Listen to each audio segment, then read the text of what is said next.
Maximum size of coarse aggregate जो है depend करता है। तो सबसे पहले बात करें, जो हम शेप ले रहे हैं जैसे कि स्लैब या बीम, तो उसका जो मिनिमम साइज या थिकनेस है उसके फोर्थ टाइम करने पे, यानी उसका फोर्थ पार्ट करने पे जो वैल्यू आती है, एक वो वैल्यू लेने पे, ठीक है। सेकेंड, जो रीइंफोर्समेंट है, सपोज दो रीइंफोर्समेंट है तो उनके बीच की जो स्पेस है, उनके बीच का जो स्पेस है, क्लियर स्पेस, वो सेकेंड ये फैक्टर। और थर्ड रहता है 20 mm, ठीक है। तो इनमें से जो मिनिमम वैल्यू होती है वो ही क्या होती है, maximum size of coarse aggregate होती है फॉर आरसीसी कंस्ट्रक्शन, ठीक है। पर यहां पे ऐसा कुछ दिया नहीं हुआ है, यहां पे डायरेक्टली हमको चार वैल्यूज या चार ऑप्शंस गिवन है, 10 mm, 15 mm, 20 mm और 25 mm।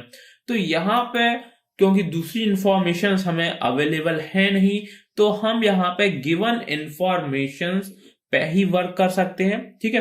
तो यहाँ पे हम क्लियर कट बोल सकते हैं कि जो 20 mm जो गिवन है, जो ऑप्शन सी है, ऑप्शन सी है 20 mm करेक्ट होगा, ठीक है। तो आरसीसी कंस्ट्रक्शन के लिए मैक्सिमम साइज 20 mm तक हम लिमिटेड रख सकते हैं, ठीक है। नेक्स्ट क्वेश्चन पे आते हैं। अगला क्वेश्चन है ग्रेडिंग ऑफ एग्रीगेट, ठीक है। Grading of aggregate in concrete mix is necessary to achieve. तो ग्रेडिंग ऑफ एग्रीगेट, ग्रेडिंग का मतलब क्या होता है? ग्रेडिंग का मतलब ये होता है कि हम जो एग्रीगेट हैं, जो कोर्स एग्रीगेट हैं, फाइन एग्रीगेट हैं, और उनमें भी जो एक रेंजेस बनती हैं, ठीक है, उनको कुछ इस तरीके से अरेंज करें कि उनके बीच में वॉइड्स बिल्कुल भी ना छूटे। वॉइड्स छूटने से क्या होता है, जितना भी वॉइड्स छूटता जाएगा उतना ही ज्यादा पॉसिबिलिटी बनेगी कि चांसेस ऑफ क्रैक बढ़ सकते हैं, ठीक है। उसमें जो है डेफिशिएंसी आ सकती है स्ट्रेंथ में, ठीक है, उसकी वर्केबिलिटी कम होगी, उसकी परमेबिलिटी इंक्रीज कर सकती है। तो बेसिक जो है ग्रेडिंग ऑफ एग्रीगेट क्यों किया जाता है, ताकि उसमें कुछ भी वॉइड्स ना बचे। उसको अचीव कैसे किया जाता है, जो सबसे पहले बड़े एग्रीगेट्स रहते हैं उनके बीच में जो वॉइड्स हैं उनको कैलकुलेट किया जाता है। यदि वॉइड्स इतने बड़े हैं कि उसको छोटे कोर्स एग्रीगेट से कम फिल किया जा सकता है तो उनसे फिल किया जाता है। उसके बाद जो और भी छोटे वॉइड्स बचे रहते हैं उसको हम फिल करने की कोशिश करते हैं फाइन एग्रीगेट से, ठीक है। तो इस तरीके से हमारे पास यहाँ पे चार ऑप्शन दिए हुए हैं और हम उनको पढ़ के बता सकते हैं कौन सा सही आंसर है। ऑप्शन ए है एडिक्वेट वर्केबिलिटी, ठीक है। तो ग्रेडिंग प्रॉपर वे में होगी तो एडिक्वेट वर्केबिलिटी तो होगी ही, ठीक है। सेकेंड में बात करूं हायर डेंसिटी, यदि ग्रेडिंग ऑफ एग्रीगेट यहां पे है तो हायर डेंसिटी भी होगी।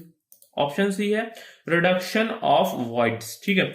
तो ग्रेडिंग अच्छी है तो रिडक्शन इन वॉइड्स होगा, और ग्रेडिंग बहुत सुपीरियर है तो बेटर ड्यूरेबिलिटी भी होगी। तो यहाँ पे चारों के चारों ऑप्शंस इस तरीके से दिए हैं जो ग्रेडिंग ऑफ एग्रीगेट को सपोर्ट करते हैं, उसके कोहेरेंट है। और इसमें सही आंसर क्या है, सही आंसर कौन सा होगा, जो जिस ऑब्जेक्ट को बेस करके ग्रेडिंग ऑफ एग्रीगेट अचीव किया जाता है, और बाकी सब जितनी भी चीजें हैं उस पर डिपेंडेंट होंगी, ठीक है, बाकी सब चीजें उस पर डिपेंडेंट होंगी। तो जैसे मैंने आपको शुरुआत में ही बताया था कि जो वॉइड्स हैं उनको कम करने की कोशिश की जाती है, ठीक है। तो अब हम क्या करते हैं कि वॉइड्स को कम कर देते हैं। सपोज यदि वॉइड्स को हम कम कर देंगे तो क्या होगा, जो कॉन्क्रीट अचीव होगा वो हायर डेंसिटी का होगा, मतलब higher density reduction of void के कारण आ रही है, ठीक है। तो ये एक प्रीमियर चीज हो गई या प्राइमरी चीज हो गई, और बाकी हायर डेंसिटी सेकेंडरी चीज हो गई, ठीक है।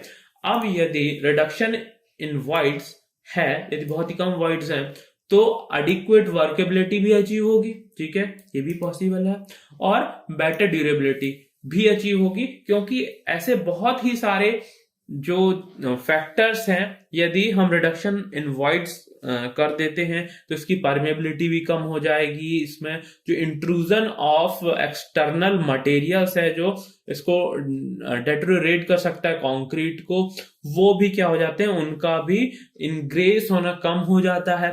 तो यहाँ पे हम ओवरऑल बोल सकते हैं कि रिडक्शन इन वॉइड या रिडक्शन ऑफ वॉइड्स जो है प्राइमरी चीज है, और बाकी जितने भी फैक्टर्स हैं, adequate workability, higher density, better durability, ये इसी के कारण जो है अचीव हो पाते हैं। तो यहाँ पे एक हम इजीली बोल सकते हैं कि जो क्लियर कट चीज होने वाली, क्लियर कट आंसर होने वाला है option C, reduction of voids. ठीक है, अब हम नेक्स्ट क्वेश्चन की तरफ जाते हैं। अगला क्वेश्चन है, for a given aggregate ratio, for a given aggregate ratio increasing the water cement ratio. ठीक है, तो यहां पे हमने क्या किया है, एक एग्रीगेट को कांस्टेंट या उसकी वैल्यूज जो है हमने कांस्टेंट रखी हुई है, और करस्पॉन्डिंगली हम वाटर सीमेंट रेशियो मतलब WYC रेशियो को इंक्रीज कर रहे हैं। WYC रेशियो का हमें पता है, यदि हम उसको इंक्रीज करते हैं तो स्ट्रेंथ में डिक्रीमेंट देखने को मिलता है, ये हमको एक फैक्ट पता है। अब देखते हैं कि इस क्वेश्चन में कौन कौन से ऑप्शंस गिवन हैं, उसके बेसिस पे हम देख सकते हैं कि कैसा क्या होने वाला है। ठीक है, तो ऑप्शन ए है इंक्रीज द स्ट्रेंथ, तो बिल्कुल भी नहीं, क्योंकि increase the water by cement ratio decrease the strength. ठीक है, ऑप्शन बी की तरफ जाते हैं, डिक्रीज श्रिंकेज, ऑप्शन सी है इंक्रीज श्रिंकेज। ठीक है, ऑप्शन डी है does not cause any change in shrinkage. तो यहां पे ऑप्शन ए तो स्ट्रेंथ से रिलेटेड है और जो गलत है हमें पता है। अब यहां पे हमको जो दूसरी प्रॉपर्टी या दूसरा पैरामीटर है वो श्रिंकेज है, तो श्रिंकेज से हमें डील करना है। तो यदि एक सीमेंट पेस्ट में हम वाटर इंक्रीज कर रहे हैं, सीमेंट को कांस्टेंट रख के वाटर को इंक्रीज कर रहे हैं, तो जब ये ड्राई होगा या फिर ये स्ट्रेंथ गेन कर रहा होगा, जो इवेपोरेशन की कंडीशन आएगी तब इसमें से ज्यादा इवेपोरेशन होगा। तो इवेपोरेशन ज्यादा होने के कारण यहां पे इसका जो है श्रिंकेज भी ज्यादा देखने को मिलेगा, मतलब volume of decrement in volume जो होगा ज्यादा होगा।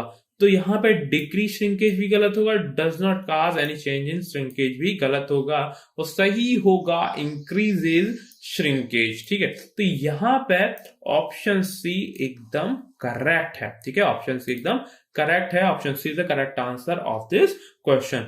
अब हम अगले क्वेश्चन की तरफ प्रोसीड करते हैं। अगला क्वेश्चन है, an aggregate is known as cyclopean aggregate if it's size is more then.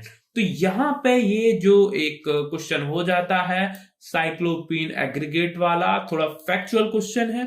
Factual question भी बहुत इंपॉर्टेंट है आजकल के सिनेरियो में, और ये सिग्निफिकेंटली पूछे भी जाते हैं। तो हमें जब तक ये पार्टिकुलरली फैक्ट हम नहीं पढ़ते हैं कि साइक्लोपीन एग्रीगेट क्या होता है, तब तक हमें इस क्वेश्चन को अटेम्प्ट नहीं करना चाहिए। ठीक है, इस टाइप के दूसरे क्वेश्चन को भी अटेम्प्ट नहीं करना चाहिए, मैं आपको यही सलाह दूंगा। अब यदि हम इसके फैक्ट पे जाते हैं तो इसमें डायरेक्टली ही बात कर लेते हैं कि जो साइक्लोपीन एग्रीगेट है उसका साइज यदि 75 mm से ज्यादा है तो उसको साइक्लोपीन एग्रीगेट बोला जाता है। ठीक है, कितना 75 mm से ज्यादा है तो उसको साइक्लोपीन एग्रीगेट बोला जाता है। तो ये जो क्वेश्चन है डायरेक्टली बेस्ड है फैक्ट पे, और जब तक फैक्ट नहीं पता होगा हमें इस टाइप के क्वेश्चंस में आगे नहीं बढ़ना चाहिए। ठीक है, गलती होने के चांसेस बहुत हो जाते हैं। ठीक है, तो हम क्या करेंगे, इस टाइप के क्वेश्चंस को आता है तभी अटेम्प्ट करेंगे, अदरवाइज छोड़ना ही बेटर रहता है एग्जाम के केस में। ठीक है, अगले क्वेश्चन की तरफ हम प्रोसीड करते हैं। अगला क्वेश्चन है, आइडेंटिफाई द रॉन्ग स्टेटमेंट। तो अब हमें यहां पर रॉन्ग स्टेटमेंट को चूज करना है। 4 स्टेटमेंट्स गिवन है, 4 ऑप्शंस के फॉर्म में। ऑप्शन ए है bulking of sand, bulking of sand go up to 40%। Option B है bulking of sand is maximum at 4 to 6% moisture content. ठीक है, ऑप्शन सी है bulking of sand is considered in weight batching of concrete mix. Option D है bulking of sand occurs due to free moisture film formation over sand grain. ठीक है, तो ये हमें 4 options given है, हम इसका 1 by 1 बात करते हैं। ठीक है, तो bulking of sand can go up to 40%। Bulking से क्या मतलब है? बल्किंग से एक सीधा सीधा मतलब होता है कि सैंड का वॉल्यूम, उसमें मॉइस्चर बढ़ने के साथ इंक्रीज होना, ठीक है, कैन गो अप टू 40%। तो 40% क्या है ये नहीं दिया है। 40% एक इंक्रीज इन वॉल्यूम भी हो सकता है, ठीक है, और 40% मॉइस्चर कंटेंट तक भी बल्किंग ऑफ सैंड देखने को मिल सकता है, ठीक है। तो यहां पे हम बात करते हैं, तो यहां पे बल्किंग ऑफ सैंड मतलब यदि बल्किंग ऑफ सैंड बोला है तो इस फिनोमिने की बात की जा रही है। तो फिनोमिना किस कारण होता है? मॉइस्चर कंटेंट के इंक्रीज के कारण। तो जो 40% है मॉइस्चर कंटेंट ऑफ इंक्रीज की ही बात यहाँ पे की जा रही, ना कि चेंज इन वॉल्यूम। यदि चेंज इन वॉल्यूम होता तो साफ साफ लिखा होता change in volume due to bulking of sand, ठीक है। तो यहाँ पे हमें एक स्टेटमेंट में क्लियरिटी हमें आ गई है कि bulking of sand can go up to 40%। तो ये बिल्कुल सही है कि डिफरेंट डिफरेंट सैंड्स की यदि हम बात करें तो डिफरेंट डिफरेंट केस में ये 40% तक ये पॉसिबल है। बाकी ये 40% के ऑर्डर में बात की जाए तो ये काफी कम बल्किंग होती है, पर बल्किंग होती है, ठीक है। तो ये जो ऑप्शन है वो सही है, पर हमें यहाँ पे क्या देखना है? रॉन्ग स्टेटमेंट देखना है। तो ऑप्शन ए इज करेक्ट है, ठीक है। ऑप्शन बी की बात करते हैं।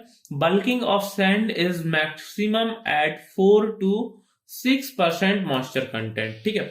तो बल्किंग ऑफ सैंड जो है 4 से 6% पे हमको पता है कि मैक्सिमम देखने को मिलती है, ठीक है। उसके बाद इसमें डिक्रीमेंट देखने को मिलता है। यदि हम एक नॉर्मल सैंड की बात करें, यदि हम फाइनर और फाइनेस्ट सैंड की तरफ जाएं तो ये एक वैल्यू थोड़ी बढ़ती हुई दिखती है, पर यहाँ पे पर्टिकुलरली फाइन और सैंड के बारे में लिखा नहीं है। तो हम मान के चलेंगे कि नॉर्मल सैंड की बात की जा रही है, तो ये 4 to 6% एकदम सही वैल्यू है, ठीक है।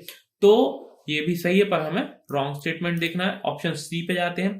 Bulking of sand is considered in weight batching of concrete mix. तो बल्किंग ऑफ सैंड जो है डायरेक्टली रिलेट करता है वॉल्यूम से, और इसकी वेट बैचिंग की जाती है तो उसमें ये कंसीडर नहीं किया जा पाएगा, ठीक है, उसमें ये कंसीडर्ड नहीं होगा। तो यहां पे ये एक स्टेटमेंट रॉन्ग है, ठीक है, यहां पे ये स्टेटमेंट रॉन्ग है। एक बार स्टेटमेंट डी भी पढ़ लेते हैं। Bulking of sand occurs due to free moisture film formation over sand grain. तो ठीक है, जो सरफेस मॉइस्चर टेंशन होता है उसके कारण क्या होता है, यहाँ पे हमको फ्री मॉइस्चर के कारण यहाँ पे एक फिल्म बन जाती है और बल्किंग शो करता है वॉल्यूम में, ठीक है। तो यहाँ पे ये भी सही है। तो ओवरऑल हम यहाँ पे बोल सकते हैं ऑप्शन सी जो है, ऑप्शन सी जो है गलत है। क्योंकि वॉल्यूम बैचिंग जब की जाती है तभी उसमें बल्किंग मतलब चेंज इन वॉल्यूम कंसीडर किया जा सकता है, ठीक है ना। तो अगले क्वेश्चन की तरफ हम रीच करते हैं। अगला क्वेश्चन है बल्किंग इज। तो बल्किंग क्या है इसके बारे में पूछा है। ऑप्शन से चालू करते हैं। ऑप्शन ए है increase in volume of sand due to moisture which keeps the sand particles apart, ठीक है। तो हमें पता है कि मॉइस्चर कंटेंट के कारण सैंड के वॉल्यूम में चेंज देखने को मिलता है, जो सैंड पार्टिकल को अलग कर देता है, बिल्कुल सही है। और हम दूसरे ऑप्शंस की भी तरफ जाएंगे, क्योंकि हमें पता है कि हो सकता है कि स्टेटमेंट को और भी मॉडिफाई करके बोला गया हो, और वो ऐसे केसेस में वो ऑप्शंस ज्यादा सही होता है। तो हम एक बार दूसरे ऑप्शंस पे भी जाके देखेंगे। ऑप्शन बी है increase in density of sand due to impurities like clay organic matter. तो यहाँ पे बल्किंग ऑफ सैंड में इम्प्योरिटी की बात तो बिल्कुल भी नहीं होती। तो ऑप्शन बी एकदम से इनकरेक्ट है।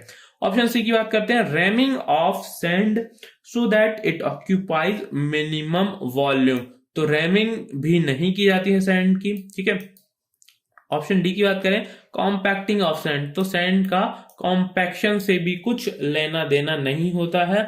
यहां पे हम साफ तौर पे बोल सकते हैं कि दूसरा कोई भी स्टेटमेंट ऐसा नहीं है जो कि स्टेटमेंट ए को मॉडिफाई करके बोला गया हो, और ए जो है सबसे अच्छा एक्सप्लेनेशन दे रहा है बल्किंग ऑफ सैंड का, ठीक है। तो A is a correct option of this question, ठीक है। नेक्स्ट हम जाते हैं क्वेश्चन नंबर 7 पे। क्वेश्चन नंबर 7 पे, ठीक है।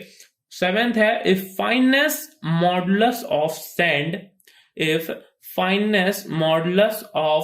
Is 2.5 it is graded as, ठीक है।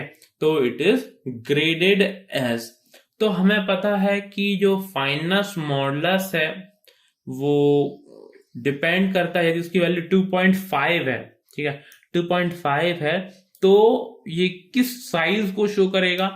हमें पता है ये साइज को शो करेगा जो कि सीव नंबर 2 और सीव नंबर 3 का जो एवरेज वैल्यू है उसको ये शो करेगा, ना कि 2.5 mm या और कुछ वैल्यू, ठीक है। तो यहां पे हम बोल सकते हैं कि जो फाइनेस मॉडुलस है, जो फाइन एग्रीगेट या सैंड के लिए यूज किए जाते हैं सीव्स, तो सीव नंबर 1 होती है 150 माइक्रोन, और सीव नंबर 2 होती है 300 माइक्रोन, और सीव नंबर 2 होती है 300 माइक्रोन, और सीव नंबर 3 होती है 600 माइक्रोन, ठीक है। तो 600 माइक्रोन, तो यहां पे हम बोल सकते हैं कि जो ये वैल्यू है जो 300 और 600 के बीच की है, जो 450 माइक्रोन आएगी, उसे करस्पॉन्डिंगली जो सैंड है वो कौन सी होगी? वेरी फाइन सैंड तो नहीं होगी, ठीक है। वेरी फाइन सैंड बहुत ही कम साइज की होती है, फाइन सैंड भी नहीं होगी, और कोर्स सैंड का जो साइज है वो 1 mm के आसपास तक टच करने लगता है, उसके आसपास की वैल्यू होती है। तो 450 mm जो है एक बीच का वैल्यू दिखता है, तो यहां पे हम बोल सकते हैं कि जो मीडियम सैंड है उसके करस्पॉन्डिंगली जो वैल्यू है ये गिवन, ठीक है। तो यहां बोल सकते हैं option C is the correct answer of this question. हम अगले क्वेश्चन पे आते हैं। अगला क्वेश्चन है 8th क्वेश्चन, जो कि है coarse sand has a finance modulus in the range of. अब यहाँ पे जैसे ही हमने जो क्वेश्चन किया था पहले वाला, उससे ही रिलेटेड क्वेश्चन ये काफी लगता है हमें यहाँ पे, ठीक है। तो उससे रिलेटेड क्वेश्चन लगता है, तो जैसे ही मैंने आपको एक्सप्लेन कर दिया, जो फाइनेस मॉडुलस उसकी वैल्यूज हमें क्या बताती हैं? साइजेस ऑफ सीज बताती हैं। तो यहाँ पे 2.2 से 3.2 के बीच सारी वैल्यूज गिवन है। तो यहाँ पे यदि मैं एकदम फाइन एग्रीगेट की बात कर लूं, तो जो फाइन एग्रीगेट है उसका जो फाइनेस मॉडुलस है 2.2 से 2.4 या 2.5 तक माना जा सकता है, और जो मीडियम सैंड है उसका 2.4 या 2.5 से 2.8 तक माना जा सकता है, 2.9 तक माना जा सकता है, कि जो ये वाली रेंज शो कर रही है, ठीक है। और इसके बाद जो है कोर्स सैंड है वो 2.9 से आगे बढ़ते हुए 3.2 या 3.3 3.4 तक जाता है। तो यहाँ पे हम बोल सकते हैं कि जो कोर्स सैंड है उसके लिए फाइनेस मॉडुलस किस रेंज का होगा? 2.9 से 3.2 के बीच का, ठीक है, 2.9 से 3.2 के बीच का। So option D is the correct answer of this question, ठीक है। अगले क्वेश्चन की तरफ प्रोसीड करते हैं। 9th क्वेश्चन है the finance modulus of N aggregate is रफली प्रोपोर्शनल टू। तो हमें फिर से फाइनेस मॉडुलस ऑफ एग्रीगेट के बारे में बताना है, ठीक है, और ये किस चीज को बताता है, किस चीज के रफली प्रोपोर्शनेट होता है, वो चीज हमको यहाँ पे बतानी है। तो बेसिकली हम ऑप्शंस के थ्रू अब जाएंगे, क्योंकि यहाँ पे ऑप्शन वाइज ही सब कुछ है। ऑप्शन ए है average size of particle in the aggregate, ठीक है। तो हमें पता है कि यदि बहुत डिफरेंट साइजेस ऑफ पार्टिकल्स हैं तो उसका एवरेज साइज क्या है उसको फाइनेस मॉडुलस बताता है। तो ये एकदम करेक्ट एक्सप्लेनेशन है, बट हम दूसरे ऑप्शंस की भी तरफ जाएंगे और देखेंगे हो सकता है या इस स्टेटमेंट को कुछ सुधार के तो नहीं बोला है, ठीक है, या इससे रिलेटेड कोई एक इम्प्रूव्ड स्टेटमेंट तो यहाँ नहीं है। ऑप्शन बी है ग्रेडिंग ऑफ द एग्रीगेट, ठीक है। तो ग्रेडिंग ऑफ एग्रीगेट के बारे में जैसे हमें पता है कि हमको वॉइड कम करने होते हैं, वो दूसरी चीज होती है, ठीक है, ये एवरेज साइज को नहीं शो करती है, ठीक है। या फिर ग्रेडिंग ऑफ एग्रीगेट से हम क्या शो कर सकते हैं, हमें एक रेंज मिल सकती है कि किस किस परसेंटेज रेंज में किस किस साइजेस के एग्रीगेट हैं, ठीक है। इससे एवरेज साइज हमको नहीं मिलता, ठीक। ऑप्शन सी की बात करें तो स्पेसिफिक ग्रेविटी ऑफ एग्रीगेट, तो स्पेसिफिक ग्रेविटी का फाइनेस मॉडुलस से कुछ भी लेना देना नहीं है। एट लास्ट है D shape of the aggregate, तो शेप का भी कुछ लेना देना नहीं है, क्योंकि साइजेस ऑफ सीज में से कोई से भी किसी भी शेप के एग्रीगेट जो या फिर फाइन एग्रीगेट है वो पास कर सकते हैं, ठीक है। तो यहां पे हम बोल सकते हैं average size of the particle in the aggregate. तो option A is the correct answer of this question, ठीक है ना। तो अब हम लास्ट क्वेश्चन की तरफ जा रहे हैं, लास्ट क्वेश्चन को अटेम्प्ट करेंगे, ठीक है। लास्ट क्वेश्चन है the aggregate is said to be flaky when. तो यहां पे अब डायरेक्ट फ्लेकी एग्रीगेट के बारे में पूछा गया, डायरेक्ट उसकी डेफिनेशन के बारे में पूछा गया। तो हमें पता है फ्लेकी फ्लेक्स से बना है, मतलब वो पतला एग्रीगेट है, मतलब थिनी एग्रीगेट के बारे में हमको पूछा जा रहा है। तो जो उसकी जो थिकनेस है या उसका जो थिकनेस है वो काफी कम होना चाहिए। तो जो उसका लीस्ट डायमेंशन से इसको कोरिलेट किया गया है, लीस्ट डायमेंशन यदि उसके मीन साइज से, ठीक है, उसके मीन डायमेंशन से क्या है 0.6 टाइम है, ठीक है, 3/5 या 0.6 टाइम है, तो ये क्या कहलाएगा, फ्लैकी एग्रीगेट कहलाता है, ठीक है ना। तो हम देख लेते हैं, ऑप्शन वाइज जाते हैं। Its length is equal to 5.8 times its mean dimension, ठीक है, तो ये गलत है, ठीक। ऑप्शन बी है its length is equal to its mean dimension, तो मीन डायमेंशन के बराबर भी नहीं होता, ये भी गलत है। Its least dimension is equal to its mean dimension, ठीक है। अब यहां पे अभी तक लेंथ की बात की जा रही थी, अब least dimension is equal to its mean dimension, ठीक है, तो ये क्या है, ये भी गलत है। और अब ऑप्शन डी पे आते हैं, it's least dimension is 3/5 of